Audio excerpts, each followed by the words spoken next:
22장 1절부터 18절까지 그일 후에 하나님이 아브라함을 시험하시고 그를 부르시되 아브라함아 하시니 그가 이르되 내가 여기 있나이다. 여호와께서 이르시되 내 아들 내 사랑하는 목자 이삭을 데리고 모리아 땅으로 가서 내가 네게 일러준 한 거기서 그를 건져러 들어가. 아브라함이 아침에 일찍 일어나 나귀의 안장을 치우고 두 종과 그의 아들 이삭을 데리고 번제에 쓸 나무를 쪼개어가지고 떠나 하나님이 자기에게 일러주신 곳으로 가더니 제3일에 아브라함이 눈을 들어 그곳을 멀리 바라본지라. 이에 아브라함이 종들에게 이르되 너희는 나귀와 함께 여기서 기다리라. 내가 너희와 함께 저기 가서 예배하고 우리가 너희에게로 돌아오리라 하고. 아브라함이 이에 번제나무를 가져다가 그의 아들 이삭에게 지우고 자기는 불과 칼을 손에 들고 두 사람이 동행하더니 이삭이 그 아버지 아브라함에게 말하여 이르되 내 아버지여 하니 그가 이르되 내 아들아 내가 여기 있노라. 이삭이 이르되 불과 나무는 있거니와 번제할 어린 양은 어디 있나이까. 아브라함이 이르되 내 아들아 번제할 어린 양은 하나님이 자기를 위하여 친히 준비하시리라 하고 두 사람이 함께 나아가서 하나님이 그에게 일러주신 곳에 이르니라. 이에 아브라함이 그곳에 제단을 쌓고 나무를 버려두고 그의 아들 이삭을 결박하여 제단 나무 위에 놓고 손을 내밀어 칼을 잡고 그 아들을 잡으려 하더니 여호와의 사자가 하늘에서부터 그를 불러 이르시되 아브라함아 아브라함아 하시는지라. 아브라함이 이르되 내가 여기 있나이다 하매 사자가 이르되 그 아이에게 내 손을 대지 말라. 그에게 아무 일도 하지 말라. 내가 내 아들 내 독자까지도 내게 아끼지 아니하였으니 내가 이제야 내가 하나님을 경외하는 줄을 아노라.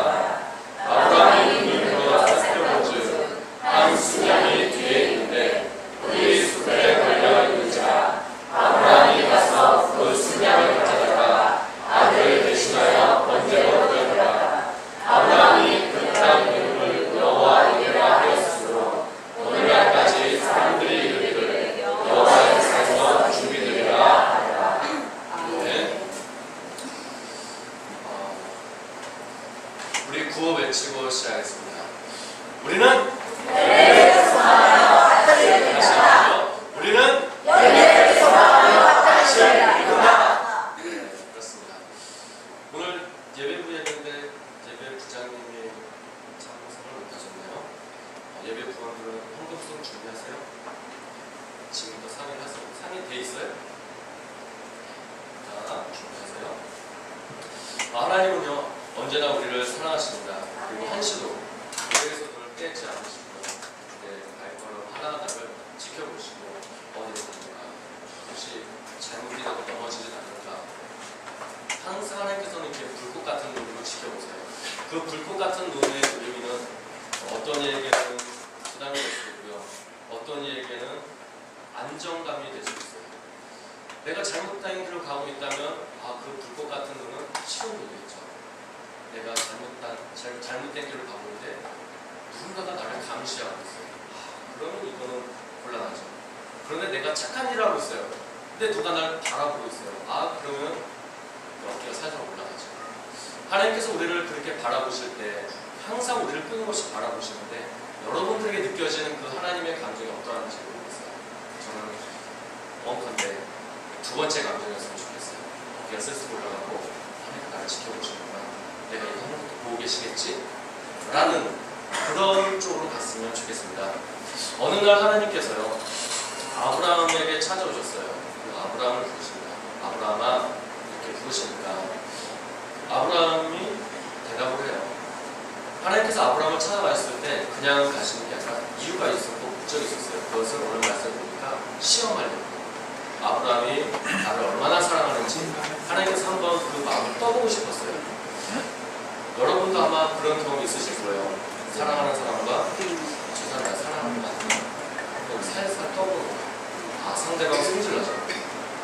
내 사랑을 건축하려고 들어? 그러다가 잘못하면 공주를 딱 떨어지잖아요. 밀당을 잘해야 되는데 잘못하면 안 하는 일만 못하는 그런 경우. 하나님께서 아브라함에게 테스트하시려고 시험하시려고 아브라함을 찾아가셨어요. 그러면서 하시는 말씀이 이렇게 말해요. 너 100세 때 낳은 아이 있잖아. 이삭. 그 아이 내가 저기 모리아 땅으로 가면은 그 모리아 땅에 가면 산이 있어. 그 산 일러주고 그 산에 가서 너가 거기서 너 사랑하는 아들을 던져주라. 이렇게 말씀하십니다. 아브라함은 항상 하나님께서 말씀하시는 것에 대해서 귀를 기울이고 있었던 사람이었습니다. 오늘도 어김없이 이렇게 귀를 기울이고 있었어요. 하나님의 음성에 귀를 기울이고 있었는데 아니 그 음성이 들린 거죠. 아브라함아 라는 음성이 들리고 그래서 내가 여기 있습니다 라고 말했더니 하나님께서 그 뒷이야기를 하시는 거예요. 예배는요 하나님의 부르심과 응답이 공존하는 게 예배예요. 우리의 삶이 예배가 되어지길 원한다는 것, 그것은 우리의 삶 속에서 하나님께서 나에게 하시는 말씀이 내게 들려지고 그리고 그 들려진 말씀에 내가 응답하는 게 바로 예배예요. 예배는 하나님께서 일방적으로 우리에게 말씀하시는 것 그걸로 끝나는 게 아니고요. 하나님께서 말씀하시면 그 말씀을 받고 내가 그 부르심에 응답을 하는 거예요. 하나님께서 우리에게 일방적으로 그냥 말씀하시면 끝나는 게 아니에요. 우리에게 대해서 말씀하셨을 때는 그 응답이 있어야 되는 거죠. 아브라함아 라고 해서 아브라함이 내가 여기 있나이다 라고 대답을 하는 거죠. 하나님께서 아브라함하고 불렀는데 아브라함이 아무 말도 안 하고 가만히 있어요. 이거는 예배가 아니에요. 예배는 주고 받는 게 있는 거예요. 제가 여러분들에게 질문하고 또 자꾸 여러분 같이 가져고 이렇게 끌고 가는 거는요 일방적인 외침이 되지 않게 하기 위함입니다. 여러분이 어디까지 가보냐 같이 가자고 제가 끌고 가는 겁니다. 우리의 삶이 그래서 예배가 되어진다고 했을 때는 하나님께서 우리에게 말씀하시는 것, 또 그 부르심에 대한 응답이 우리에게 같이 일어나는 것입니다. 하나님의 말씀을 듣는 방법은요 여러 가지가 있습니다. 성경 말씀을 통해서 성경을 읽음으로써 하나님의 말씀을 들을 수 있고요. 또는 묵상하면서 그 말씀이 내 마음속에서 요동하는 말씀입니다. 그리고 또는 내 마음속에서 그 말씀이 새겨질 때 아련하게 새겨지는 게 있고요. 어떤 것은 충격으로 다가오는 게 있어요. 어떤 것은 사랑의 마음으로 다가오는 말씀들이 있습니다. 여러 가지 모습으로 다가와요. 내 삶이 어떠한가, 내 영혼의 상태가 어떠한가, 내게 필요한 것이 무엇인가에 따라서 똑같은 성경 말씀 구절을 읽어도 하나님께서 주시는 그 마음과 감정은요 그 개인에게 따라서 하나님께 달라요. 그래서 하나님께서 우리에게 말씀하실 때는요 그 개인에게 맞춤으로 주시는 거예요. 그 사람에게 한 사람 한 사람에게 맞춤으로 주세요. 그 말씀이 내게 다가올 때 나의 반응이 있는 것, 이것이 바로 예배입니다. 때로는 놀랄 수도 있고요. 때로는 기쁠 수도 있고 행복할 수도 있고 다짐일 수도 있고 도전일 수도 있고요. 때로는 그 말씀이 내게 거부감으로 다가올 수도 있어요. 이러한 표현을 하는 것, 하나님 말씀이 내게 다가오는데 아무렇지도 않아요. 이게 아니라 이 여러 가지 복잡한 감정들과 내 마음이 어떠한 것으로든 표현이 되어지는 것, 이런 표현을 하는 것, 아브라함과 같이 언제나 말씀을 기다리고 있는 것, 귀 기울이고 있는 것, 이것이 바로 예배자의 모습이에요. 예배부는 10시까지 와서 오늘 드려질 예배를 준비하기 시작합니다. 성가대 연습하고 오늘 회중과 함께 드릴 찬양을 또 준비를 해요. 목소리도 준비하고 또 마음도 준비합니다. 예배자로선 우리가 먼저 준비하는 거예요. 그냥 회중으로 오는 게 아니라 예배자로 오는 거예요. 예배자로 왔을 때 준비 없는 예배는 되지가 않는 거죠. 내가 한 주간 준비하고 와야 돼요. 그리고 찬양, 어떤 찬양인지 알고 와야 돼요. 하나님께 드려진 예배는요 준비가 반드시 되어져 있어야 돼요. 마음의 준비도 되어 있어야 되고 우리 몸의 준비도 분명히 되어져 있어야 돼요. 아브라함은 5분 대기조와 같이 항상 귀를 열어놓고 하나님 말씀에 들을 준비를 하고 있었어요. 그때 하나님께서 아브라함에게 하신 말씀이 이거였어요. 아들 이삭을 번제로 드리라는 거였습니다. 하나님 말씀이 내게 들려질 때 그 말씀이 내게 파고들 때 여러 가지 모습으로 나타난다고 했는데 오늘 이 아브라함에게 이 말씀이 들려졌을 때 아브라함에게는 어떠한 감정, 또 어떠한 마음이 들었겠어요? 또 아들 이삭을 번제로 드려라고 했어요. 번제가 뭔지 아시죠? 팔, 다리 잘리고 떼어내고 자기가 불로 태워서 드리는 제사가 번제예요. 너 자식을 100세 때 낳은 그 자식을 그렇게 해라. 라고 그때 아브라함 마음을 그 마음에 든거 하나님 말씀 들었을 때 그 마음을 어떻게 했어요? 아멘. 이렇게 했어요. 잘못한 거 아니야. 이렇게 했어요. 아니 뭐 울컥하고 올라가겠어요. 여러 가지가 있겠죠. 아마 여러분 경우를 한번 생각을 해보세요. 보통 이때 드는 감정은 거부감이고 어쩌면 불구가 느껴졌을지 모르겠어요. 안 줄래면 가야지. 준다고 약속했다가 약속 안 지키고 10년이나 더 끌고 있다가 100세 때 그때 간신히 하나 종이 돼서 그걸 또 뺏어가는 걸 그것 무도하게 그렇게 다 팔다를 살고 그런 식으로 뺏어가는 거. 아마 아브라함의 마음은 굉장히 복잡했을 거예요. 아브라함의 심장에 가까우신 분들이 아니라고 할지라도 그 마음은 아마 공감이 될 거예요. 100년 만에 얻은 아들, 어쩌면 자신의 목숨보다 더 소중하게 생각하고 여길 그 아들을 번제로 드릴 거예요. 사무엘도 낳고 나서 제사장이 드렸죠. 성전에 바쳤어요. 사무엘같이 주의 종으로 드리는 것도 아니에요. 사무엘을 드렸어도 엄마는 얼굴이라도 볼 수 있잖아요. 삼손과 같이 태어나면서부터 이것저것 다 끊고 나시린으로 드렸다면 그는 볼 수도 있고 만질 수도 있고 뭐 내 아들이 될 수도 있어요. 근데 이삭은 그렇지 않잖아요. 번제로 드려버리면 드리는 순간 끝나버리는 거죠. 정말 감당하기 힘든 시험일 거예요. 우리는 성경을 알고 있기 때문에 여기 계신 분들은 아무도 긴장 안 해요. 답을 알고 있거든요. 이삭은 살아남거든요. 그렇죠? 어떻게 살아나요? 누가 대신 죽어요? 모르시나요? 아니요. 그쵸? 암양이에요? 순양이에요? 순양이잖아요. 그랬더니 전혀 긴장 안 해요. 내 아들 죽는 거다. 그렇다고 이건 내가 내용을 모르는 것도 아니에요.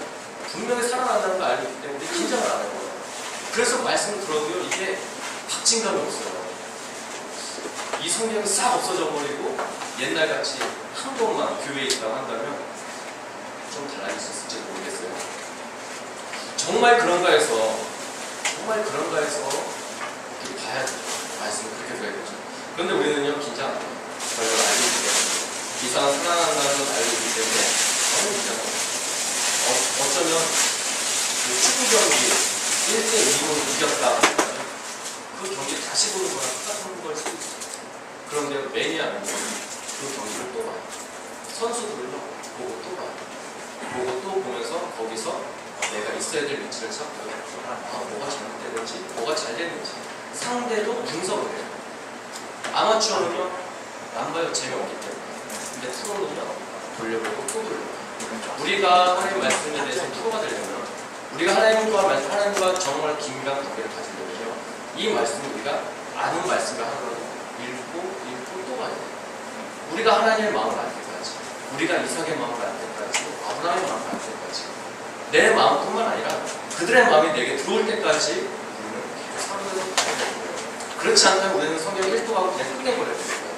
그런데 그렇지 않고 계속해서 말씀을 나누는 것은 정말 그 말씀이 내 것이 되어지기 위해서 우리는 그렇게 노력을 하는 겁니다. 어쩌면 우리가 드리는 찬양과 기도와 예배도 그렇지 않은가 한번 생각해 볼 필요가 있는 것 같아요.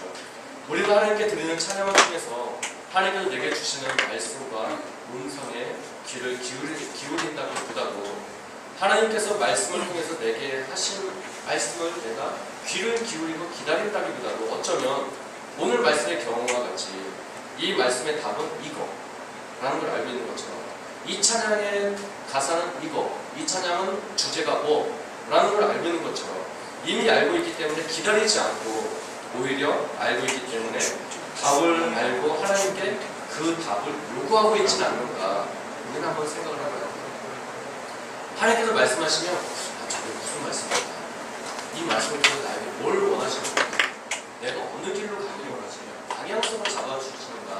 이거에 대해서 우리가 마음을 들여야 되는데 이 사람 살아. 이걸로 이길 것 같습니다. 그리고 마지막에 여호와 이르되 그래서 이 사람은 죽을 뻔했지만 하나님께서 준비해 두신 게 있기 때문에 이 사람은 살아요. 이 말씀을 가지고 이게 내가 필요한 데는 적용을 하는 거예요. 이게 필요한 부분이기도 해요. 그렇지만 이것은 어떻게 보면 객관식 문제 푸는 것과 똑같아요. 이거의 답은 이거의 답은 처음에 성경의 말씀드렸어요. 하나님 말씀을 딱 봐도요. 보는 사람에 따라서 하나님께서는 맞춤으로 주신다고 했어요. 똑같은 말씀인데 어떤 사람은 이 말씀이 여호와 이래로 이래 눈이 딱 꽂히고 그 말씀이 내 마음에 확 들어온다 하면 오늘 말씀과 같이 예배부와 같이 이게 예배에 초점이 맞춰질 수 있어요. 누가 읽느냐, 어떤 상황에서 보느냐, 내 상황과 형편이 어떠한가에 따라서 내 영혼의 상태가 어떠한가에 따라서 그 말씀이 계속 새롭게 보여지는 거예요. 그래서 주의 말씀은 항상 새로워요. 날로 새로워지는 거예요. 그래서 오늘 말씀을 보고서 아 이거의 답은 이거 여호와 이래로 끝나는 게 아니라 거기에 대해서 오늘 말씀 다시 한번 주어졌다면 이 말씀이 왜 주어졌는가 이 말씀을 다시 한번 우리가 되새겨볼 필요가 있는 것입니다. 그래서 우리가 그거의 답은 이거니까 하나님 이거 이랬잖아요. 이거 주세요. 이랬으니까 이렇게 해주세요. 라고 하는 자판기 같이 딱 누르면 그거 나오는 답. 우리가 하나님께서 그 답을 요구할 우리가 아니죠. 우리는 하나님께서 말씀하시면 우리는 귀를 기울이고 아브라함과 같이 예배자의 모습으로 기다리고 있어야 되는 모습인데 오히려 우리가 하나님께 답을 요구하고 있지는 않는가. 우리가 한번 생각해봐야 됩니다. 예배는 하나님의 임재와 하나님께서 하시는 말씀과 마음을 기다리는 게 예배예요. 그런데 기다림이 없고 우리가 답만 구한다면 아마도 하나님의 마음은 섭섭하고 허전하고 해답지를 보고 문제의 답을 쓰는 그런 모습이 아닌가 싶어요. 이런 경우는 다음에 문제가 나오면 틀릴 가능성이 커요. 그리고 문제가 살짝 꼬아지면 100% 틀리고 그리고 이거의 답은 이렇게 문제 내는 식으로 답을 외웠기 때문에 응용이 들어가면 몰라요. 왜냐하면 하나님 말씀을 듣는 훈련이 안 돼 있고 어떻게 듣는지를 모르기 때문에 기다리지도 못하기 때문에 하나님께서 내게 조금이라도 지체하시면 나는 안 기다려요. 분명히 이 말씀이 떨어졌으면 이렇게 돼야 되는데 안 돼요. 그는 안 된다고 생각하는 거지만 하나님께서는 기다리라고 하십니다. 우리 보고 귀를 열고 내 음성에 귀를 기울이라고 하시는데 우리는 100원 넣었으니까 자판기 커피가 나와야 되지 않느냐. 우리는 이렇게 보는 겁니다. 하나님께서는 그걸 원하시는 게 아니라 커피 만드는 방법을 원하시는 거고 너가 한번 만들어 먹어라. 이런 걸 요구하시는데 하나님의 방법과 우리의 방법 또 하나님의 요구와 우리의 요구가 저는 그 차이의 계획이 좀 줄어들어야 되지 않을까. 우리가 신앙생활하는 동안에 우리가 하나님 앞에 가는 날 동안 그 차이를 점점 줄여져 나가는 게 우리의 신앙생활이 아닌가 싶습니다. 우리는 예배에 참여하고 동참하고 기다리고 기대해야 합니다. 그것이 훈련이에요. 기다리는 훈련이 필요합니다. 그게 예배자가 갖추어야 될 종목입니다. 오늘 김현일 선생님하고 안현선하고 이제 갈라서 얘기지 완전히 왜 같이 안 해주셨어요 이제? 무슨 일 없죠? 뭐 있으세요? 무슨 일 없죠?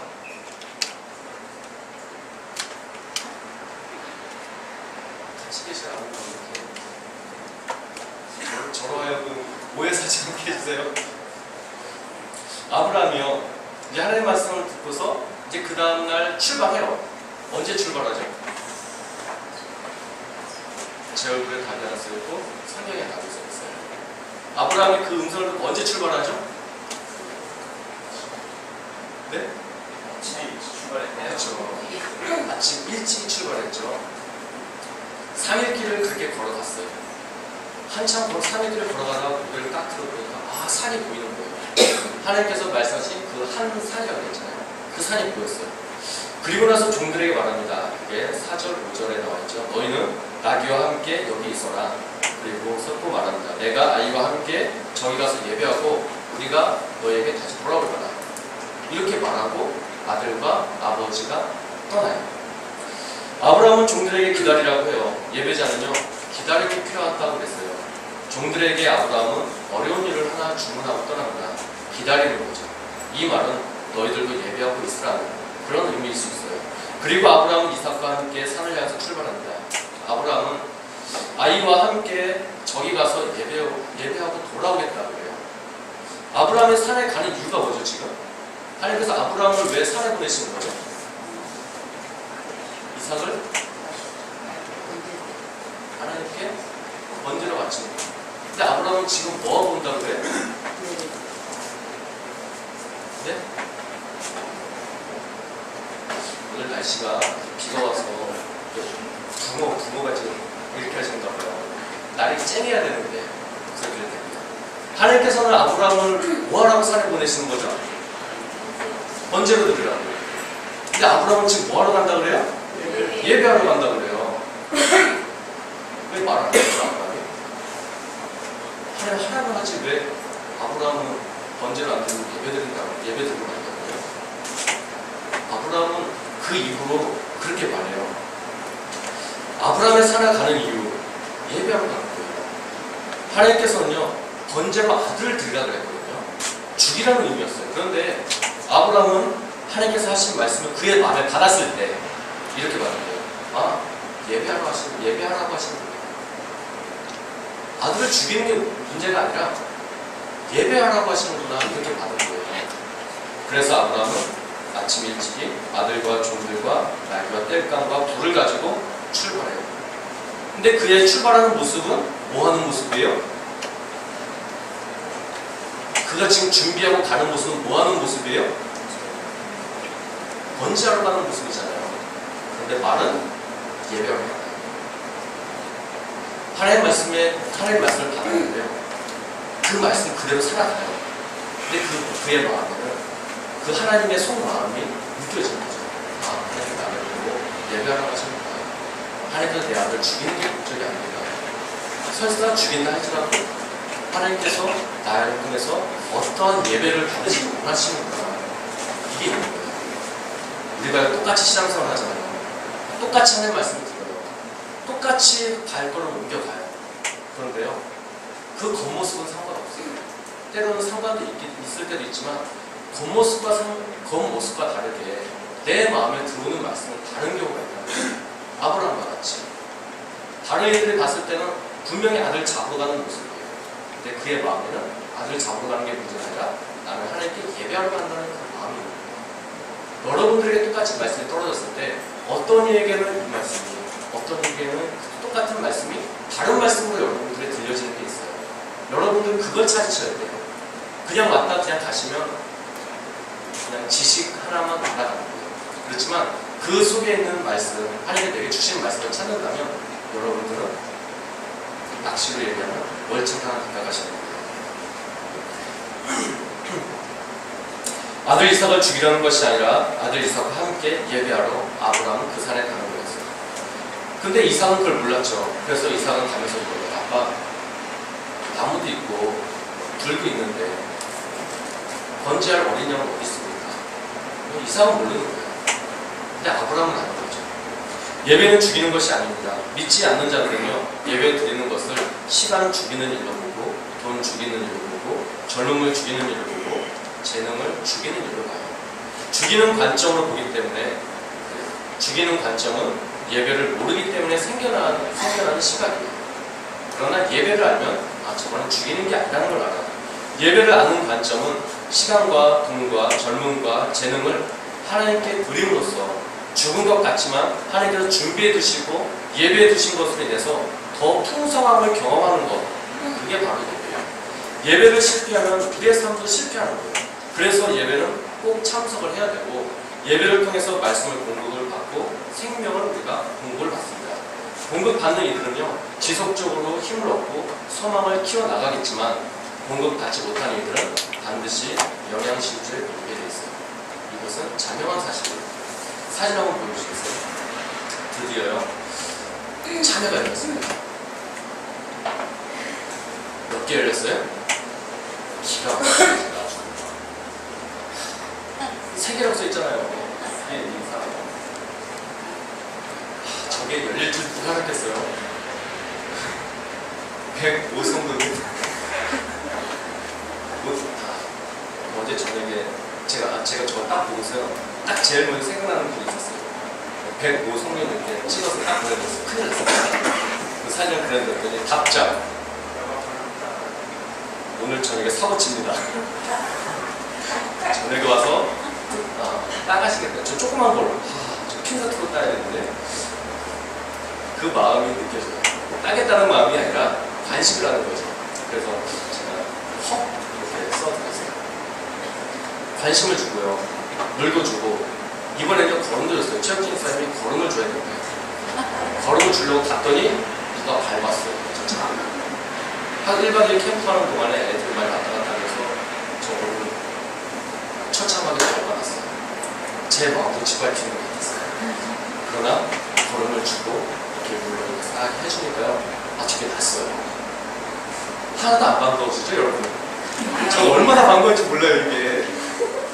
근데 왜 반가운지 아세요? 이거 열어가지고 여러분 잔치하려고요. 저는 그 생각만 하면 지금 막 가슴이 뛰어요. 저는 저 한 박스를 딸 거라 생각하거든요, 지금. 그래서 한 박스를 사가지고 잔치하려고요. 네, 진짜요. 그 저 마음이 얼마나 기쁜지 모르는데 여러분 드실 마음이 기뻐하세요, 여러분들. 원줄기에 붙어있고 주인의 눈에 띄면요, 쟤는 살아요. 근데 밟고 지나가는데 제가 모르고 그냥 갔으면 마침 죽었을 거예요. 근데 주인의 눈에 딱 들어오니까 아이고 누가 이랬어. 그래서 이렇게 닦아주고 물 주고 걸음 주고 하니까 저것들이 살아나요. 3개. 아마 그래도 한 개 더 열었을지도 모르겠어요. 비가 와서 떨어졌을지도 모르겠지만 한 개 더 열었을지도 몰라요. 줄기에서 떨어지지 않고 줄기에서 떨어지고 주인의 눈에서 멀어지면 살아나게 됩니다. 그렇지만 주인의 눈에 띄면 우리가 하나님 눈에 띄면 반드시 살아요. 하나님 눈에 띄는 것은요, 예배에 참석하는 거예요. 예배 들어와서 하나님 나 왔어요. 눈 도장 찍는 거예요. 마당 밟는 거예요. 나 왔어요. 지나가시다가 성전에 들어와서 기도하고 가시는 거예요. 하나님 나 왔어요. 아시죠? 한번 찍고 가는 거예요. 그냥 찍고 가는 게 별거 아니에요. 별거 아니라고 볼 수 있어요. 하나님은 그렇게 안 보세요. 너가 마음을 가지고 있구나. 그 마음의 표현이 너무 아름답다고 하시는 거예요. 하나님께서 보실 때 너 밟힌 부분이 있구나, 상한 부분이 있구나, 찢겨진 부분이 있구나, 걸음 주시고 물 주시고 다시 싸매주세요. 그러한 위로와 평안이 여러분 우리 모두에게 있기 바랍니다. 아브라함은요, 번제를 죽음으로 보지 않고 예배로 갔어요. 하나님께서 우리에게 말씀하시는 거 우리를 죽이려고 하시는 게 아니고요, 우리를 통해서 예배를 받으시기 원하시는데 거기에 목적이 있어요. 몸과 마음을 다하여드리는 우리의 찬양과 기도와 예배를 받아 주옵소서라고 우리가 찬양 마지막에 같이 기도할 때 기도문 끝에 항상 그 문구가 들어가요. 우리의 찬양과 기도와 예배를 받아 주옵소서라는 말이 항상 들어가요. 진정한 예배는요, 교회를 향하는 발걸음부터 이미 시작이 되어지고 있는 거예요. 아브라함이 말씀을 듣는 그 순간부터 산에 올라가서 반석에 장작을 깔고 아들을 눕히는 그 순간까지 모든 가정에 다 예배인 거죠. 하나님께서는 모든 것을 예배해 두셨고 아브라함은 그 시험에 합격을 했어요. 이 예배는 모든 것을 쏟아놓을 때 합격할 수가 있어요. 이것 빼고 저것 빼고 이거 숨기고 저거 숨기고 이렇게 드려진 예배는요, 합격할 수가 없어요. 아브라함 그는요, 이미 준비되어 있었고요. 준비하고 있다가 아침 해가 뜨자마자 아침 일찍이 출발하는 거야. 아들 손 붙잡고. 우리에게 있어서 예배가 바로 그런 준비되어져 있는 예배가 되어지기 원합니다.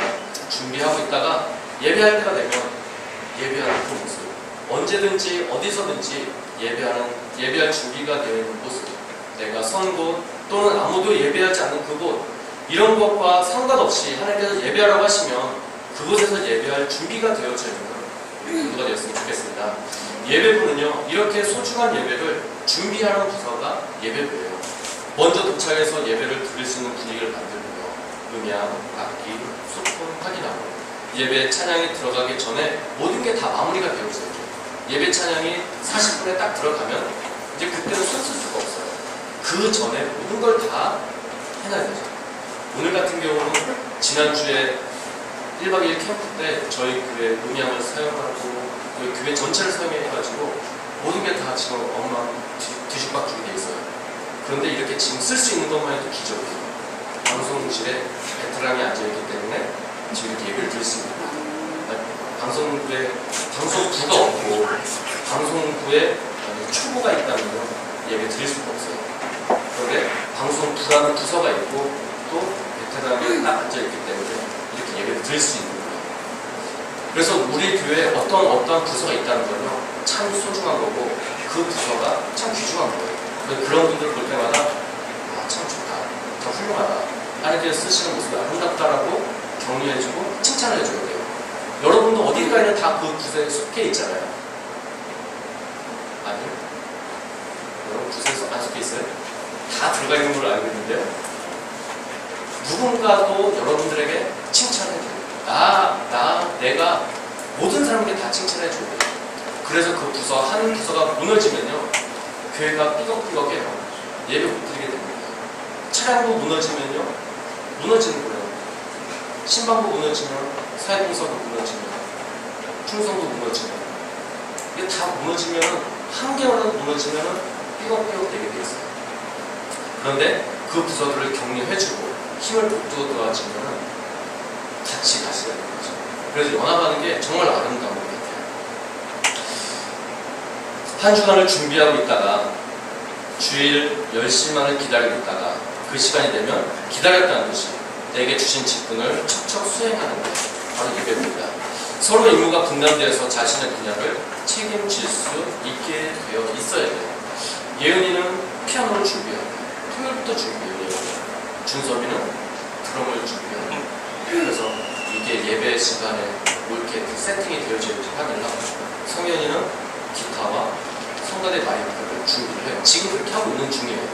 장용환 집사님과 종리 성도님과 찬양대원들이 사용할 수 있는 마이크를 다 세팅을 하고 또 예배 맞춰지게 되면 또 다 수고해서 또 제대로 되시고, 이런 일들이 다 이루어지고 있는 중에 있는 거예요.